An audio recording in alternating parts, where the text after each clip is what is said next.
പഠനം പൂർത്തിയാക്കിയ ശിവ ഒരു ജോലി അന്വേഷിക്കുകയായിരുന്നു. പല ജോലികളും പരാജയപ്പെട്ടെ തുടർന്ന് അവൻ ഒരു ക്യാബ് ഡ്രൈവറാകാൻ തീരുമാനിക്കുന്നു. സ്വന്തമായി കാർ വാങ്ങാൻ പണമില്ലാത്തതിനാൽ ഗർഭിണിയായ തൻ്റെ ജ്യേഷ്ഠത്തിയുടെ താലിമാല പണയം വെച്ചാണ് അവൻ 25 വർഷം പഴക്കമുള്ള ഒരു കാർ വാങ്ങുന്നത്. കാർ ഓടിച്ച് നല്ല വരുമാനം ഉണ്ടാകുന്നു. അവനൊരു ഗേൾഫ്രണ്ടിനെയും കിട്ടുന്നു. കാർ ഓടിച്ച് തുടങ്ങിയ ശിവയ്ക്ക് ആ കാറിൽ എന്തോ ഉള്ളതുപോലെ തോന്നുന്നു. ഒരു പ്രേതമാണെന്ന് അവൻ മനസ്സിലാക്കുന്നു. ഭയന്നു പോയ ശിവ ഒരു മന്ത്രവാദിയുടെ സഹായം തേടിയെങ്കിലും ആ മന്ത്രവാദി ആ കാർ അടിച്ചു മാറ്റാൻ നോക്കുന്നു. ആ പ്രേതം അയാളെ ഉപദ്രവിക്കുകയും കാർ തിരികെ ശിവയുടെ അടുത്ത് തന്നെ എത്തിക്കുകയും ചെയ്യുന്നു.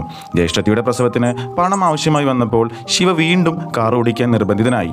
ഒരിക്കൽ കാറിലെ യാത്രക്കാരനെ ആത്മാവ് കൊല്ലാൻ ശ്രമിച്ചതോടെ ശിവ കാറിന്റെ യഥാർത്ഥ ഉടമസ്ഥനെ കണ്ടെത്താൻ തീരുമാനിക്കുന്നു. അന്വേഷണത്തിനൊടുവിൽ ഒരു പ്രൊഫസറെ കാണുന്നു. കാറിലുള്ളത് ശിശിര എന്ന് പറയുന്ന ഒരു പെൺകുട്ടിയുടെ ആത്മാവാണെന്ന് ശിവ തിരിച്ചറിയുന്നു.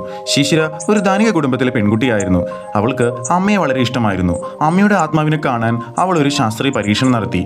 ഇതിലൂടെ അമ്മയെ കൊന്നത് ആരാണെന്ന് അവൾക്ക് മനസ്സിലായി. അവരുടെ മാനേജറായിരുന്നു ആ കൊലയാളി. എന്നാൽ ഈ ശാസ്ത്രീയ പരീക്ഷണം നടത്തുന്നതിൻ്റെ ഇടയിൽ മാനേജർ വന്ന് പരീക്ഷണം കുളമാക്കി. അവളുടെ ആത്മാവിന് അവളുടെ ശരീരത്തിലേക്ക് തിരികെ വരാനാകാതെ അവൾ മരണപ്പെടുകയും ചെയ്തു. അവളുടെ ആത്മാവ് കാറിൽ കയറിക്കൂടുന്നു.